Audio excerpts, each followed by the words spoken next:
Good evening, and welcome to Let's Just Talk with Hammi. I'm your host, Hammi Dusula. We are extremely excited to have you here with us today because this is our first episode of the summer. Furthermore, it is our first taping with an actual audience in the room. And as always, we are bringing you an important and pressing topic. The question we'll be addressing today is, does big money in politics undermine our democratic process?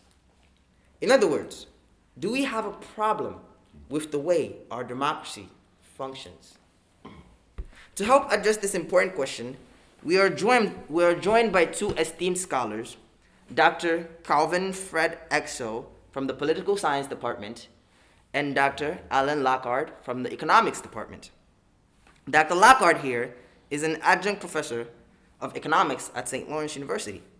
After spending 20 years in manufacturing and engineering environments, Dr. Lockard moved to academia, where he has also spent 20 years. He is a public choice economist and has taught at George Mason University, the University of Hartford, Trinity College in Hartford, Hampden-Sydney College in Virginia, Binghamton University, and now he's here with us at St. Lawrence University. He holds degrees in film, mechanical engineering, computer engineering, business administration, and economics. That's a lot of degrees. Furthermore, while at Binghamton University, the economics seniors voted him the most influential faculty member and best storytellers. We have to talk about those stories at the end of this. Alan, filmed? Oh yeah, that's what I started out with. I will have to talk. It was actually gonna, yeah. And then Dr. Calvin Fred Exoo here. I'm just gonna call you Fred or Dr. Exoo, if you don't mind. Either one is fine. He is a specialist in American politics. His most recent book was named an outstanding academic book by the American Library Association. All three of them are right there. It is entitled The Pen and the Sword, Press, War, and Terror in the 21st Century. His second book is Democracy Upside Down, Public Opinions and Cultural Hegemony in the United States. And his third book is The Politics of Mass Media. In the spring of 2019, he was chosen an outstanding faculty member by the senior class. His commentary and articles have appeared in such publications as the New York Times, the Times London, the Los Angeles Times, Salon, Truthout, and the Huffington Post. In his spare time, Fred has been active in local social movements. He is originally from the state of Wisconsin and remains a major cheesehead. Go Packers, Brewers, Bucks, and Badgers. Now,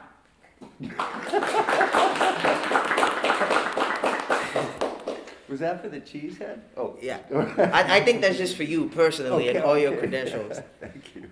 Without further ado, each guest will be given 5 to 7 minutes, maybe 10, to offer their perspective on this issue. We are going to start with, who should we start with? Dr. Lockard or Dr. Fred? Which one of you want to start? Okay, we'll start with Fred, I guess. All right.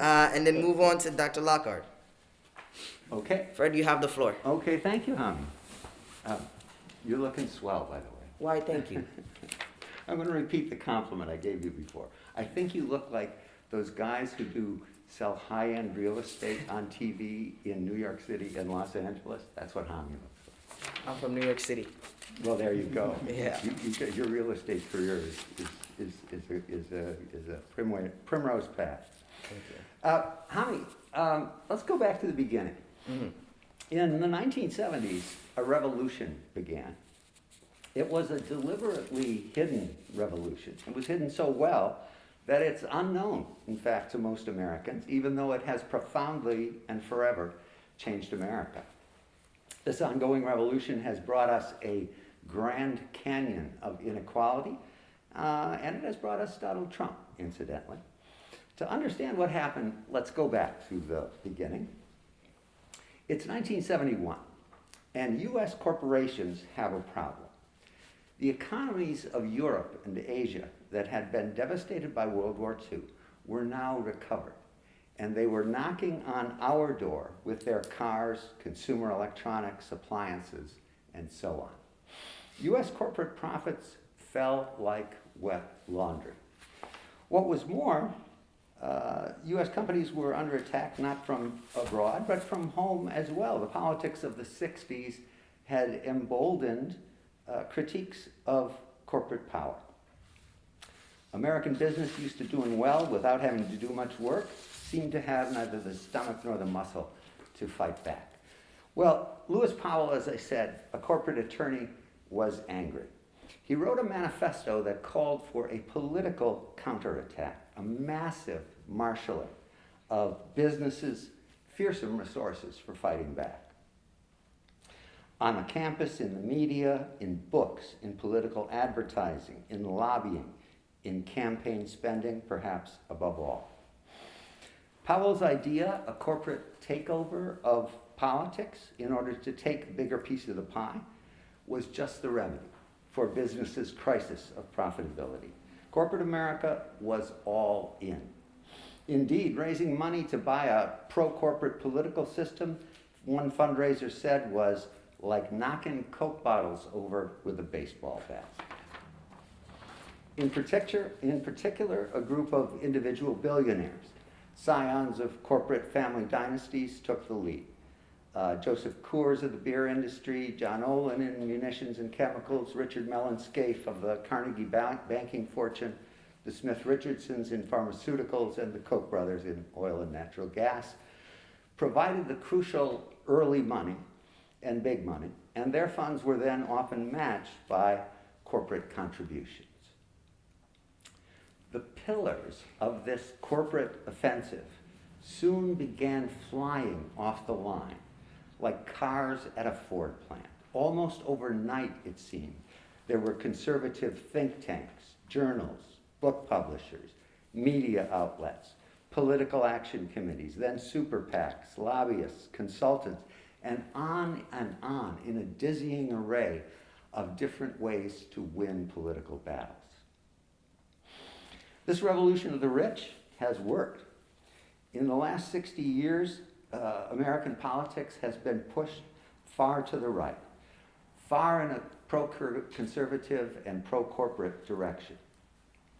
A recent study of party platforms across the developed world says that today's Republican Party is now to the right of European far-right parties, such as the National Front in France and the UK Independence Party in Britain. Here's one more stat. During the period of this billionaire's revolution, the Rand Corporation estimates that $50 trillion, $50 trillion. I almost caught myself and said, that can't be right. The figure is $50 trillion has moved to the 1% from the bottom 90%. Meanwhile, the poverty rate in the US is the highest in the developed world. About 1 in 5 American children grow up in poverty. Almost 50% of black children grow up in poverty, and about 20% of US children are malnourished. How am I doing on time, Hammi? You're good. Take your time. All right. I'm going to go just a little farther back. Okay. Let me start today's conversation with just one little artifact of the billionaire's revolution. It's a document. It's a document that was leaked. It was not supposed to be made public, but it was, for reasons that will be apparent in just a minute. The document was circulated to newly elected Congress people as part of their orientation. The document is a suggestion about how you should spend your time as a congressperson. And I had the document in here somewhere, and there it is. So there's a look at the document, and you probably can't see it very well from here, so I'll just tell you what it says. Right. The document says that 4 hours a day should be spent on call time. Now, what is call time? Well, it's sometimes called dialing for dollars. Right. As a congressperson, you're expected to be on the phone talking to wealthy donors, 4 hours every day raising campaign funds. Then there's another hour of strategic outreach, breakfasts, meet and greets, and so on. And who are you strategic outreaching to? Once again, wealthy donors. Many of these functions are fundraising events. So congresspeople are told to spend close to 5 hours a day talking to wealthy donors. Let me ask a question. Do you think that talking in a friendly, ingratiating way to a particular very small group of people in society for 5 hours a day, people whose donations you need very badly, might this have the effect of slanting a congressperson's opinions in favor of that group of people? Would a congressperson begin to see the world as the rich see it under those circumstances? Notice, by the way, that the document also suggests doing floor and committee work for 2 hours a day and meeting with constituents for 1 or 2 hours a day. Now these things, studying in committee, studying issues in committee, being on the floor for important votes, these things are the job that you're paying Congress to do. So to summarize, Congress is spending 3 or 4 hours a day, the minority of its day, on the job that you and I are paying them to do. And Congress is spending 4 or 5 hours a day, the majority of its time, on what, in a sense, rich people are paying them to do. That is, talk to rich people, hear their concerns, and presumably act on those concerns. And Dr. Lockard, do you want to take 5 to 7 minutes to give us your perspective on the issue? Sure. So we're talking about campaign finance, money in politics. I think there's a common opinion that money corrupts politics. I'm more inclined to think that politics corrupts money. But a big concern for many people is, how money affects elections. So if money is a problem in elections, presumably that means that because of the money going to politicians, we're electing the wrong people. But we might want to bear in mind that the safest prediction you can make in politics is that the incumbents get reelected. So I hope you can see this. And my fingers are at 90%, and we're showing the percentage of incumbents that are being reelected. This is going from 1900 to 2016. And, for the latter half of that, pretty consistently more than 90% of incumbents were reelected. In the 2020 cycle, 93% of incumbents were reelected. In 38 states, for the congressional seats, 100% of the incumbents were reelected.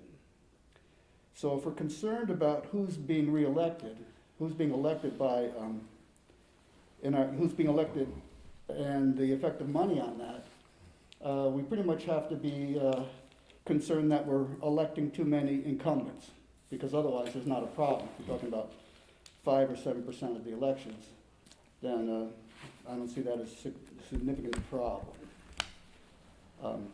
Now, how important is our campaign expenditures with regard to who gets elected? Well, people have looked into that and done statistical analyses.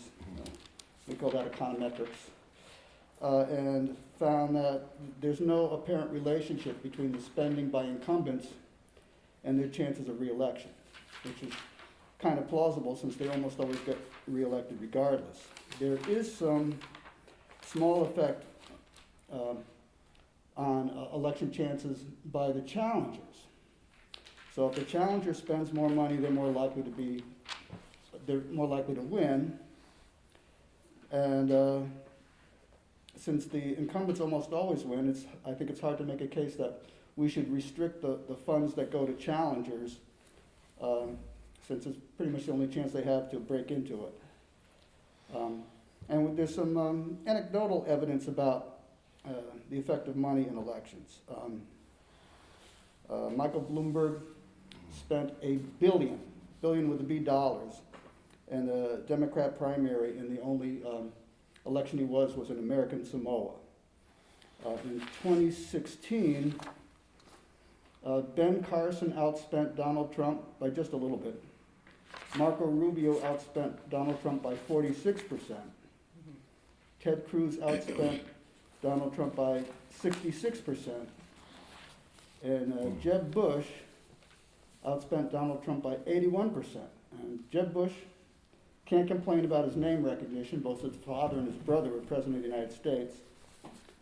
He finished up as governor of California with a 64% job approval rating, and he won 0 delegates. So it's not obvious to me that the money spent is having a big effect on the election outcomes, or at least it should be a great concern. I'll just make a couple of more points. Politicians spend a lot of time, as Professor Exoo said, dialing for dollars. Now, I'm pretty suspicious of politicians, but even politicians I like can't do a thing unless they get elected. So I don't begrudge them too much trying to get elected. I mean, it's just a matter of they're going to have to work at it to some degree.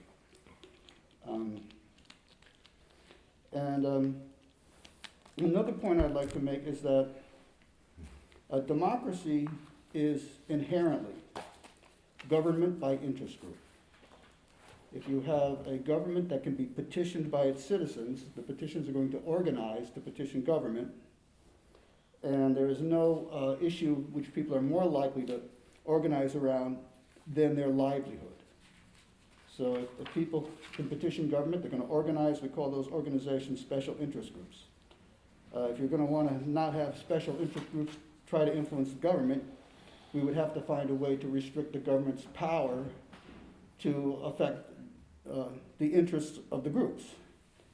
And although I'd be delighted to see some kind of constitutional restrictions on what government can do, that is going to cause people to try to influence them, I'm not very optimistic that we can actually find a way to restrict the reach of government so that it's not worthwhile for corporations or anybody else to try to gain control of the government.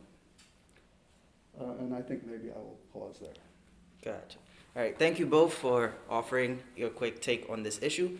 So just to make it clear for the audience, you're arguing that money in politics is a problem because of the inequality that it breeds and because the government is not responsive to ordinary Americans. That's it. Okay.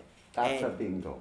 Gotcha. And you're putting forth that money in politics is not a problem because billionaires and millionaires have spent plenty of money but have not gotten to their end goal or have not been elected in office. Furthermore, taking money out of politics hurts challengers rather than incumbents. Yes. And that's what you're putting forth. Yes. Perfect. All right, so now that we know what your arguments are, I'm going to bring up some points and then we're going to have conversations about them. Mm-hmm. And feel free to circle back to your main points and to address the different stakes that you raised. So, as we know right now, incumbents, most of the time, win. And does it not tell us that people are voting for candidates they do not like because they don't have as many options, since all of the Gallup polls that are looked up tells us that the public is extremely dissatisfied with Congress. So then where is the disconnect coming from? In other words, if we are dissatisfied with Congress, yet we keep voting for the same people who are in those offices or not voting at all, what does it say about the choices that are being put forth for us when, challengers present themselves? Anybody feel free to take that question. Well, I'm not at all surprised. Harry Truman called the 1948 Congress the Do-Nothing Congress. And you might apply the same to Congresses of the last 30 years. When they do things, they do them on behalf of corporations and rich people. Mm-hmm. And you ask why the Democratic Party has lost the white working class. Mm-hmm. It's because the Democratic Party didn't do very much for working class people Right. on a whole range of issues. And there's one simple reason Right. why, and the reason is money. Gotcha. And is this? Do you want to take a minute to respond to what he said? Well, I mean, I'm probably happier when Congress isn't doing things. Mm-hmm. I think they're more likely to cause harm than good. Okay. And I'm a laissez-faire kind of guy, you know. Right. Leave people to, control their own lives, and I think they'll do pretty well. Mm-hmm. Maneuvering in a highly regulated environment is a big burden on people. Mm-hmm. Could you tell us more about public choice economics? Oh, sure. Yeah, the premise of public choice economics is that the people involved in government are self-interested. Right. That is, we make the exact same assumptions about people in government that we make about people in the private sector. Right. We assume that people who operate businesses aren't doing it for the public good, they're trying to make a profit. Mm-hmm. We assume that consumers are trying to maximize their utility, get the best products at the lowest price. They're not trying to make the world better when they go down to the market. Okay.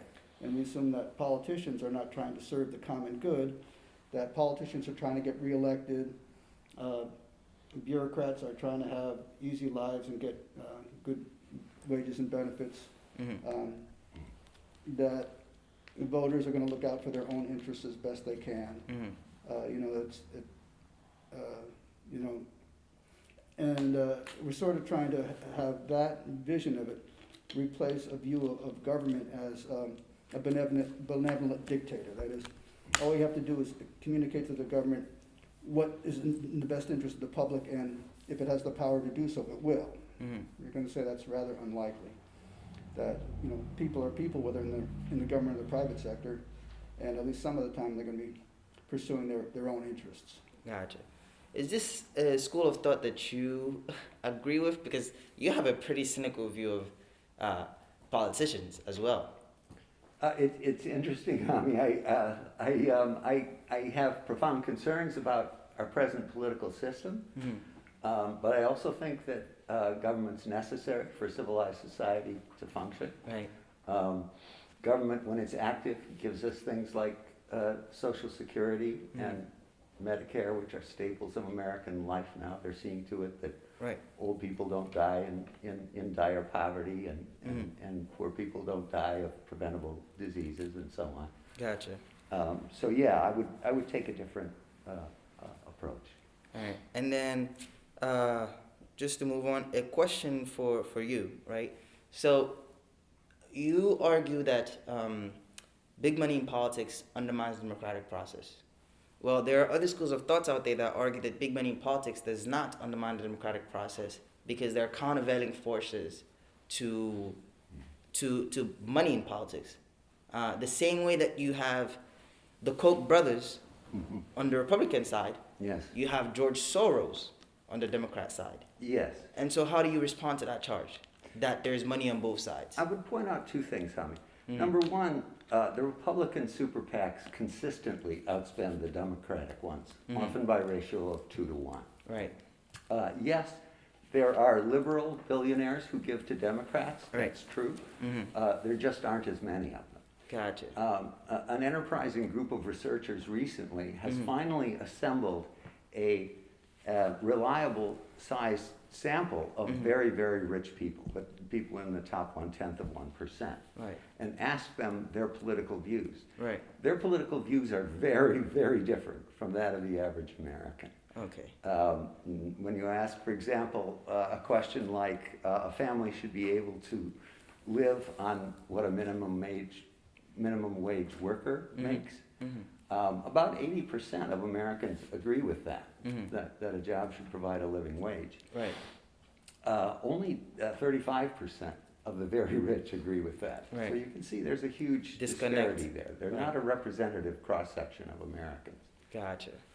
And so, to pivot back to something that Dr. Exoo said earlier, he attributes the inequality 1 in 5 Americans live in poverty. Is that it? Mm-hmm. And 50% of black people live in poverty. 50% of black children growing Black up in children poverty. grow up in poverty, and 20% of Americans, what was the stat, grow up in poverty as well? Pardon me? And 20% of Americans, you said, grow up in poverty? Yes. Or go hungry, They're malnourished. are malnourished. So, he attributes this inequality to billionaires and large corporations being able to fund, basically select the people in our government. What do you attribute this inequality to, if you're saying that money in politics is not the issue? Well, I mean, there's a couple of ways to think about this. Mm-hmm. First of all, I think that the proper question is not to ask, why are there poor people? Mm-hmm. The question to ask is, why are so many people not poor? I mean, for almost all of human history, Right. the natural condition of people was to live their entire lives on the edge of starvation. Right. And then something happened, and an awful lot of people became an awful lot more comfortable. Mm-hmm.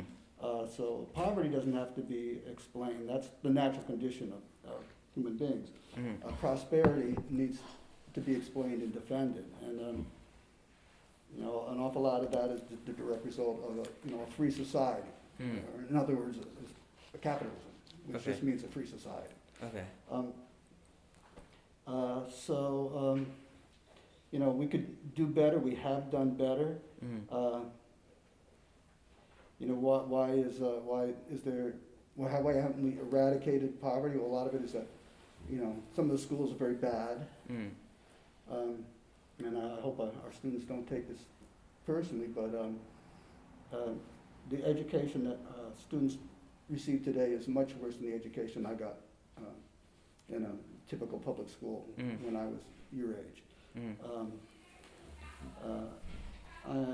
I'm amazed at the kinds of typographical and spelling errors I see. Mm-hmm. And that did not used to be the case for people who, when they graduated high school, expected to go to college. Mm-hmm. I think a big determinant of the poor state of our education is that the education system is controlled by the teachers' unions who, Mm-hmm. Taking the public choice perspective, have their own interests in mind. They're not there to serve the common good. They're there to get good pay and good benefits and, not have to work too hard if they don't have to. I mean, and I think one of the things that's come out of the pandemic and the response is that there's a lot of dissatisfaction with the teachers' unions now. Okay. I think a big impediment to people becoming prosperous is just the difficulty of operating a business. Mm-hmm. Fred will remember Eugene McCarthy. Thank you, Al. A liberal senator, ran for president. Mm-hmm. I knew a lot of people who supported him. Mm-hmm. And when he retired from the Senate, his plan was to open up a bed and breakfast. Mm-hmm. And he attempted to do it and found that the regulations were so onerous that he gave up. Right. He said just couldn't do it. And, if what I've read is correct, he regretted many of the laws he supported at the Mhm. time because he just had no appreciation for how much they impeded Mm-hmm. somebody just, trying to achieve their economic dreams. So, I think the best things we can do is make it easy for people to start a small business. So less regulations. Less regulations, yes. Fred, would you agree that regulations right now are not in favor of businesses? We're in a period of massive deregulation that began with the Jimmy Carter presidency, was continued under Reagan, Clinton to some extent. Mm-hmm. The deregulation of the bank industry in the 80s and 90s led to the greatest economic catastrophe since the Great Depression, certainly. The great crash of 2008. So deregulation is a big part of the billionaire's agenda. And so deregulation is proceeding apace. Donald Trump all but closed the doors of the Environmental Protection Agency, for example. It wasn't able to do its job at all. But let me come back, if I may, on a couple of good points that Alan has made. So, number one, You can certainly find studies that will say there isn't a strong correlation between money spent and who wins. Alan also said part of the reason is because incumbents always win, or almost always. 90+% of Congress people who run for office as incumbents win. The thing I want to point out about that is two things. Number one, it's also true that incumbents get far more money than challengers. Interest groups aren't stupid, and they know that incumbents win most all the time, so they back incumbents far more heavily than they do challengers. Okay. So money is a part of the reason incumbents win. Would you like to go back? Let me say that it's not unusual for me in class to ask my students what I was talking about. Yeah, I've done that too. But I did think of the point, I think. Okay. And so it is that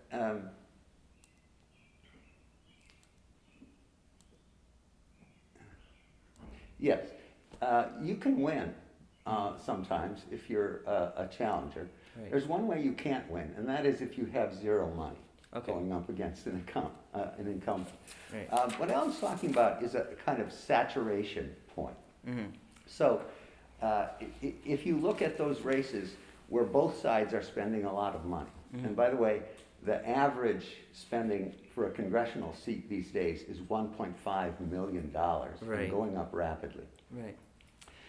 Once you reach that threshold, both sides are kind of saturating the airways with ads. Both sides Right. have plenty of lawn signs. Right. Both sides have their campaign out there, Right. and people get some of it and make a decision. Okay. That's a situation where the person who spends less can still win. Okay. But if you don't meet that threshold, if you don't have something around $1 million+ Right. your campaign isn't going to get out there, and you're going to lose. Okay. And Let me come at the question, if I may, right. of whether money affects politics, because Alan's focused especially on election outcomes. Right. Let me come at it a slightly different way with some different studies. So earlier we asked, does dialing for dollars for 5 hours a day have an effect on Congress people? Princeton political scientist Larry Bartels reports on a research that measures what he calls congruence. That just means agreement. Agreement between U.S. senators and their constituents. Senators were most likely to be in agreement with their wealthiest constituents. They were 50% less likely to agree with their middle-class constituents. And between senators and low-income constituents, agreement was non-existent.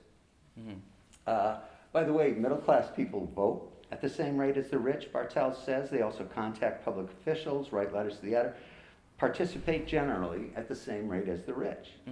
Poor people do a little less of this participation, but not nearly so much as to account for the huge difference. Right. Bartels says there is one political activity that clearly distinguishes the rich from others, and that's giving money. The disparity between classes is extreme, and Bartels says matches the differences in responsiveness to the rich, middle class, and the poor. Let me mention one other massive study along the same lines, having to do with congruence. So Bartels and a colleague later on decided to look at congruence or agreement between what people wanted in terms of public policy and what we got in terms of public policy. Right. So this time they went back 50 or 60 years and looked at a whole range of policies and looked at a mass of public opinion data on how rich, middle class, and poor people felt about policy. Right. The rich got what they wanted pretty often. What they wanted became policy. The middle class, there wasn't much of a correlation between what they wanted and what they got. For the poor, there was a negative correlation. Gotcha. If the poor wanted it, it was actually less likely to Okay. become law. Yeah. So that kind of reminds me of Thomas Ferguson as well in his book Golden Rule, The Investment Theory of Party Competition and the Logic of Money-Driven Political Systems. He has this thing called investment theory politics, where he interprets elections as occasions on which groups of investors form these coalitions to invest in order to control the state. And he believes that you can predict policy by looking at the groups of investors that's invested in these campaigns. He says that there's a positive correlation between funding and the positions taken by representatives. Dr. Lockard, do you want to take a minute to respond to these, to what Fred said? Yeah, well, I mean, the question there is, what's the direction of the causality? Okay. Are politicians doing what they're doing because their contributors gave them money to do that? Mm-hmm. Or are people contributing to politicians who at least say they're gonna give them the policies that they favor? Okay. So, I mean, I don't think you can, that's an empirical question, and it's really messy to find out, because, it's hard to tell Mm-hmm. why the money is flowing. Is the money causing the policy, or is the policy Right. drawing the money? But whichever one is true, Mhm. it still becomes the case that the rich get what they want out of public policy, Okay. and the poor don't. Gotcha.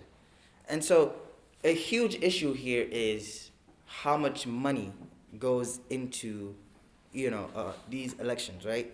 According to Lawrence Lessig, between 1974 and 2008, the average amount it took to run for re-election to the House went from $56,000 to more than $1.3 billion. In 1974, the total spent by all candidates for Congress, both House and Senate, was $77 billion. Mm-hmm. And by 1982, that number was $343 million, a 450% increase in 8 years spent.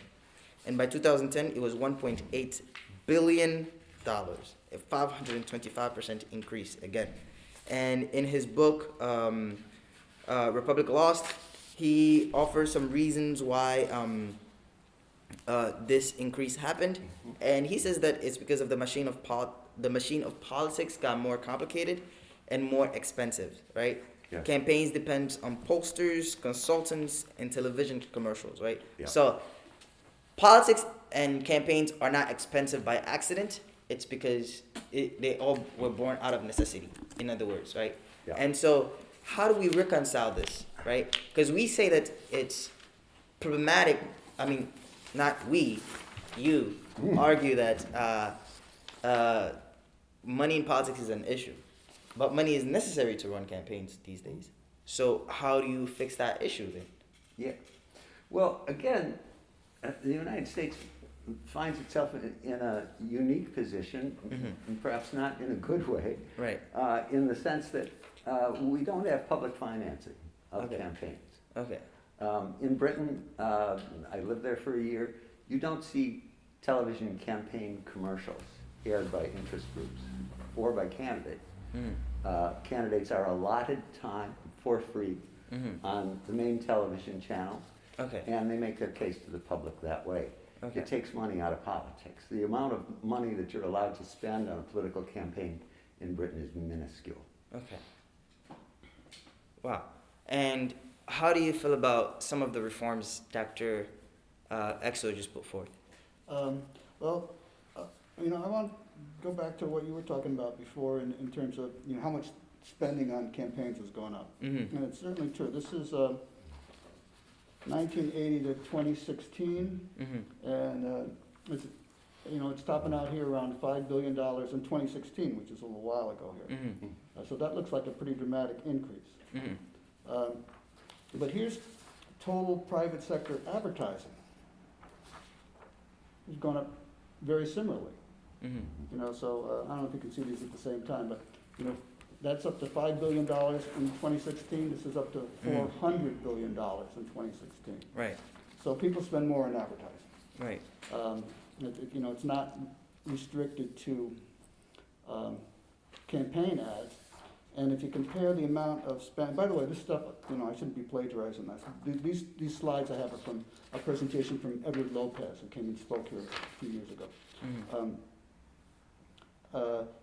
In his talk, he compared the amount of spending to the size of the amount of campaign spending to the size of the public sector, the amount of private sector advertising to the size of the private sector, and on that basis, the spending in the private sector was 56 times greater than the spending in the public sector. So Gotcha. people spend a lot of money on advertising.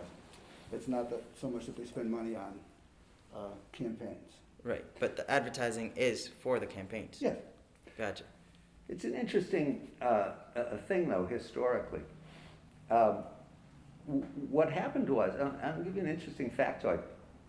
Between 1896 and 1952, it cost about the same amount of money to run a presidential campaign, in constant dollars, of course. Then television appeared.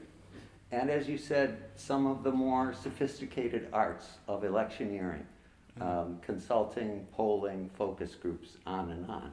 But television is still the big ticket item.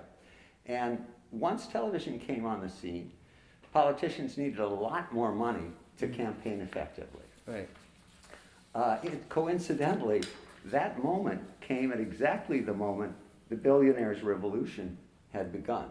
Okay. And they were ready and willing to buy people all the television time that they wanted. And that's when the amount of campaign spending started to go up dramatically. Okay. Yeah, well, I'll just run with this stuff for a second here. You know, we're talking about people spending money, and something I thought was pretty interesting is, you know, I got a little thing from Kentucky and South Carolina, the Senate races last time. And what really, you know, really kind of shocks me is how much they spend on a per vote basis. So Andy McGrath, spent $92 for every vote received. $92. You know, you can buy a lot of these votes for $10 if you That's bad. They were buying votes for fifths of whiskey in Gary, Indiana when I was there in the 1960s. Oh, so. I don't doubt it at all. Mitch McConnell spent $34 per vote. He won. Wow. Jamie Harrison in South Carolina, $95 per vote. Lindsey Graham, $44 per vote. He won. Lindsey.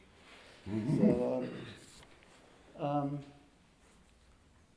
well, anyway, I'll just pause with there and see where we're going next. Okay. So next, I wanted to take us back in time and talk about policy, to show that we didn't get here by accident.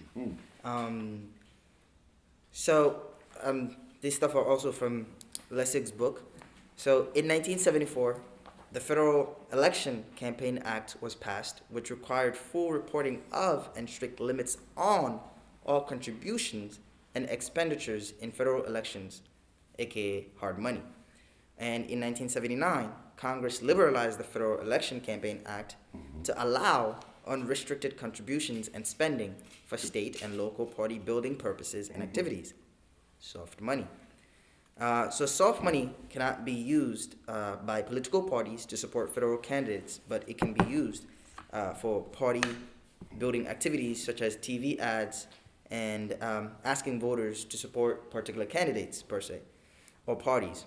But later on, a bipartisan Campaign Finance Reform Act, B.C.R.A., was passed, which says that soft money could not be used for federal election candidates. However, this decision was struck down by the Supreme Court in 2007 in the infamous Citizens United versus FEC case.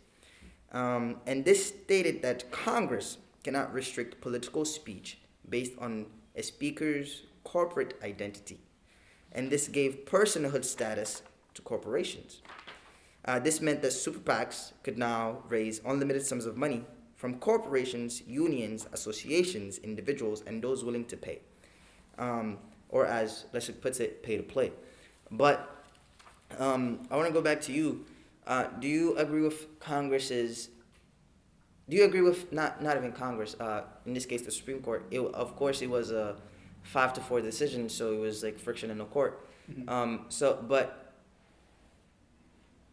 the Supreme Court basically argued that money is considered speech because we can give because we use money to advocate for the causes that we are passionate about or that we agree with. Is this a stance that you would take? Is this an issue of Is this a First Amendment issue for you or not? Okay, so I want to make 2 points here. Right. The first is you're listing some changes in the law on Right. campaign finance reforms. Right. And I think I probably already said this once, but the people who pass these laws Mhm. are the people who are running for office. Right. There's no chance they will ever pass a law Mhm. that does not result in them being more likely to be reelected. Right. You know, so I mean, people now talk about, you know, the money from PACs. Well, PACs were created by campaign finance reform laws. Right. And so, you know, it's just gonna make it easier for them to get reelected. But, you know, on the Citizens United thing, you know, and I've talked to people about this before, and they say, you Mhm. know, well, is money speech? Mm. No, money isn't speech, but speech takes money, and if you Right. restrict the money, you necessarily restrict the speech. Right. And I'm not in favor of restricting speech.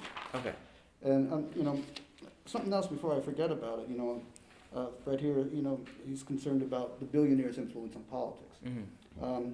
Now, there's a lot of billionaires I'm not too fond of, and, you know, those are the tech oligarchs, you know. They Mhm. control Facebook, Twitter, Instagram. Google, Right. YouTube.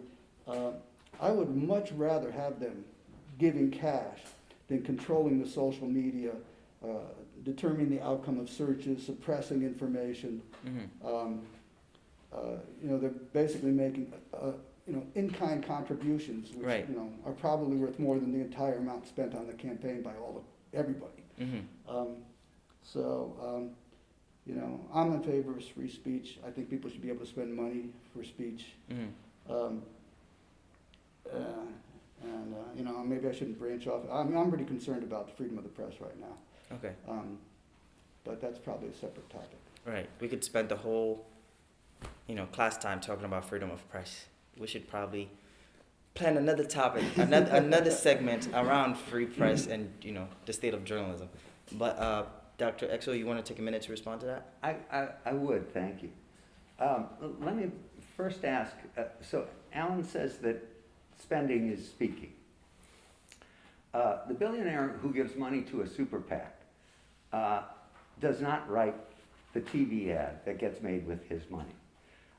He does not speak in the commercial as an actor.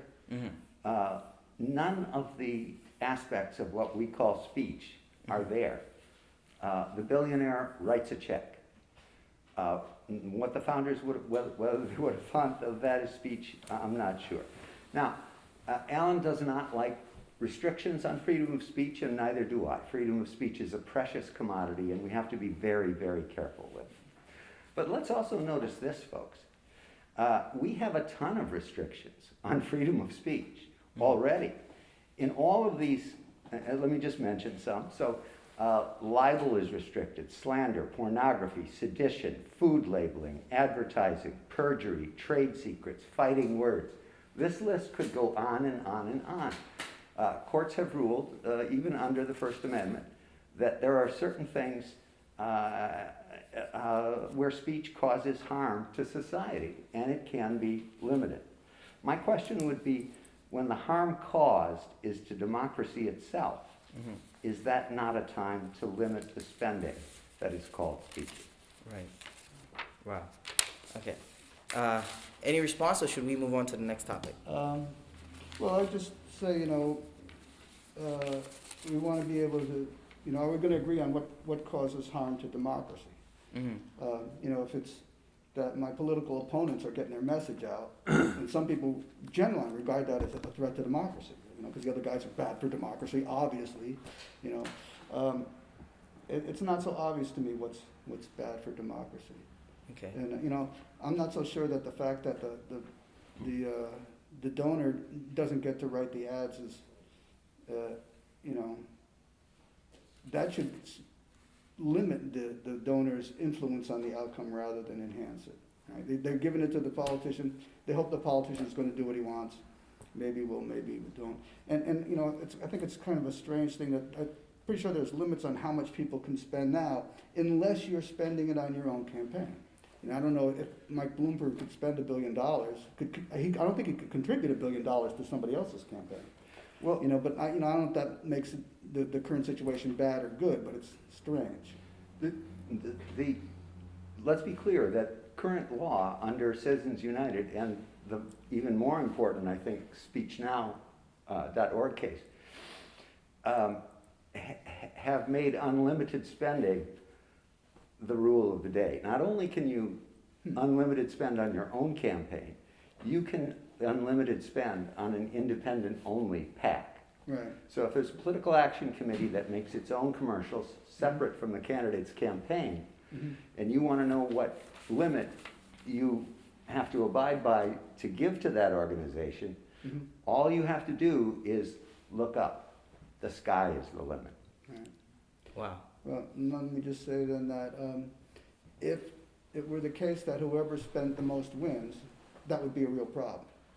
But we see that people often spend more than the other guy. I mean, if Mike Bloomberg spent another $5 billion, would he have won? I don't think so. Right, so, money is not the determinant. It certainly helps, and it particularly helps at the low end, as you were saying before. If you don't have $1 million to put into the campaign, you're probably not going anywhere. But an extra $30 million might not buy you any more votes. 2 questions. Is money necessary to even matter in the first place? And can you give large sums of money anonymously? Yes, you can. The billionaires are now organizing under what's called 501Cs. It's a section of the IRS code that allows you to be a so-called social welfare organization or an educational organization and so on. Those people do not have to reveal their identities. They can hide.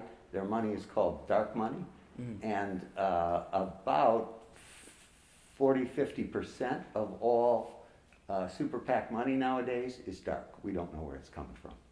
Wow. We don't know what their motives are. We don't know what they want from their candidate. Okay.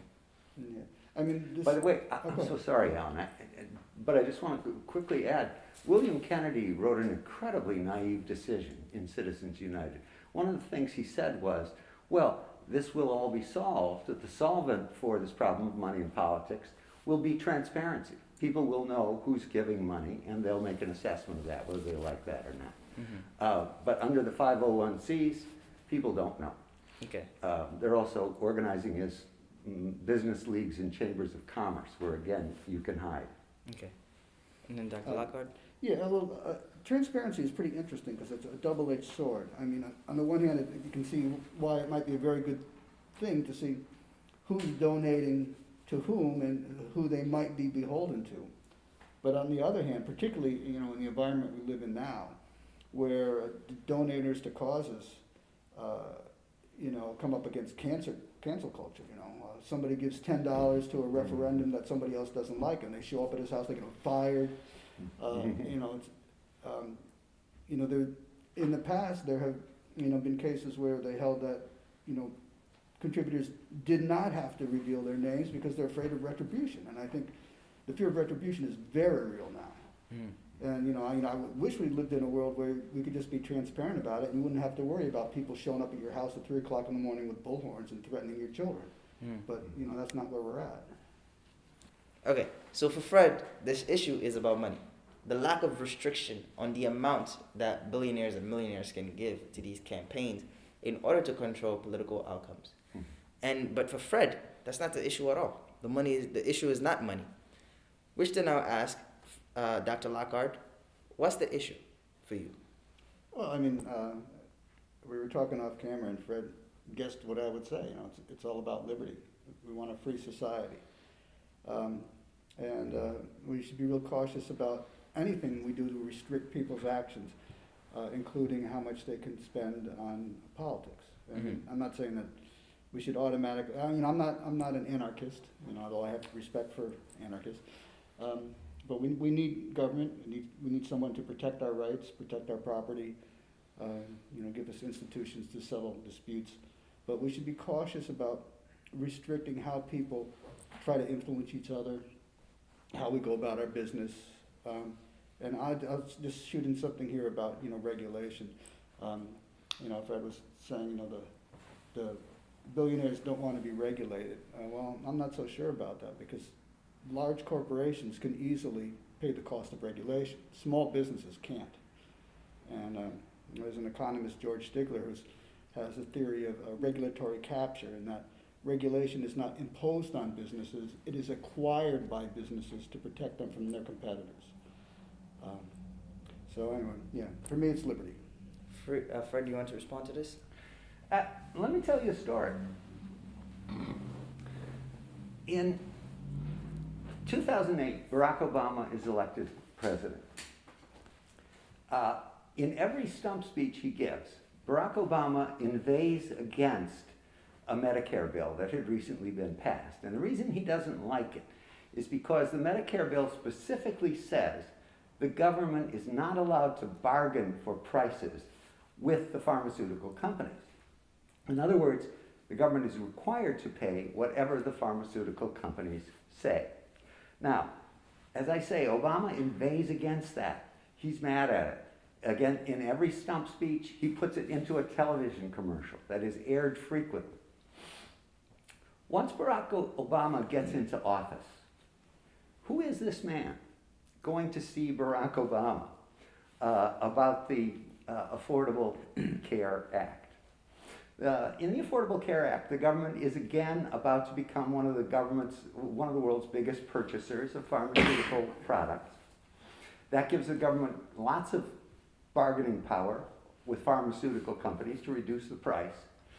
But the man who comes to see Barack Obama is Billy Tauzin, a former congressman who arranged the sweetheart deal in the Medicare bill and then was given a 10 times increase in salary to work for Big Pharma and to negotiate with Barack Obama. So here he is, and what do you think Billy Tauzin wants? Billy Tauzin wants the same deal that Obama inveighed against. He wants the legislation to say no bargaining with the pharmaceutical companies. And what do you think Obama does? By the way, Obama is perfectly aware of what happened to Bill Clinton's health care bill, which was, he put it out there, the health insurance industry did not like it, and they ran the Harry and Louise ads. Harry and Louise were a couple of nice, sweet, anodyne Americans who talked about the Affordable Care Act and hated on it. Night after night, you couldn't not find them on the television screens, and while Harry and Louise campaign went on, the markers for Affordable Care Act went down, down, down like that. So it was an offer Billy Tauzin's making that Obama couldn't refuse. Mm-hmm. No, he's not going to wake up with a dead horse in his bed, but he may wake up with a dead Affordable Care Act in his bed. And he gives in to Billy Tauzin. So Obama made this campaign promise. There may have been people who voted for him because he made that campaign promise. But it wasn't the voters who won here. It was big business and money. Thank you for that story. We're almost out of time, so I'm going to give each one of you 1 to 2 minutes to say anything you want to say, and we can close this out. I hope this has been an insightful experience and conversation for you all. Dr. Lockard, we're going to start with you. Well, I'm not sure I have much more to say than I already said. I mean, I think it was fun. Thank you. I think we got a lot of things expressed, and people don't agree on things. Gotcha. That's healthy. Right? That's healthy. We debate, and then the truth emerges from the debate. So. Yeah. And Dr. Exoo? Let me give just 2 minutes, and I'll try to restrict myself. Yeah. 2 minutes worth of statistics on how unequal a country we have become during this period of the billionaires' revolution. The U.S. ranks 64th in income equality. That means we lag behind all the developed world and much of the underdeveloped in income equality. The ratio of CEO to worker pay in 1980, near the start of this class war, was 42 to 1. That put us in the company of the most unequal countries. Today, the ratio is 475 to 1, and it leaves us 10 times more unequal by this measure than any other country. Our nation's wealthiest 400 families now enjoy more wealth than the bottom 50% of our country's population. Since the recession began, 95% of all income growth has gone to the richest 1% of the population. In case you're wondering whether that last number means that inequality is growing faster over time, the answer is yes, and here's why. It's because inequality and political power are mutually reinforcing tendencies. The political offensive of the wealthy cause their incomes to go up. That makes them more politically powerful, leading to more wealth, and so on, in a growing snowball that becomes an avalanche of inequality. Let me leave it at that. You can keep going if you want.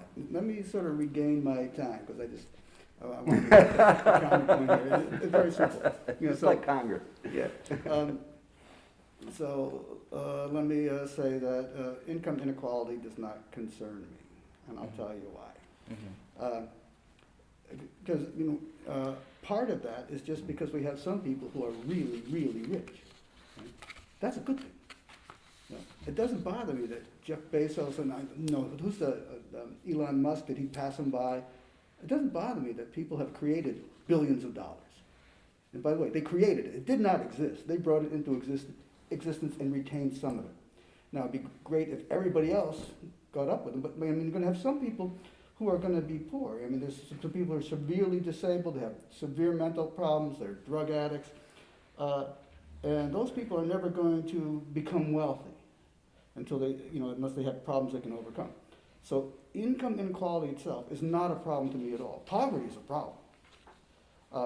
But if most of the people, if everybody in the world has enough to eat and a warm place to sleep, and they can get around and afford to give presents to their kids at Christmas or whatever holiday they celebrate, and they have they don't have to face any pressing needs, they're not living in crushing credit card debt or anything, then it doesn't bother me how rich the other people are. I don't care if we have trillionaires and quadrillionaires. If everybody has their needs met, and I don't think that income inequality causes people to have their needs unmet. In fact, I think it's, you can't have prosperity without inequality. There has to be rewards for the extra effort.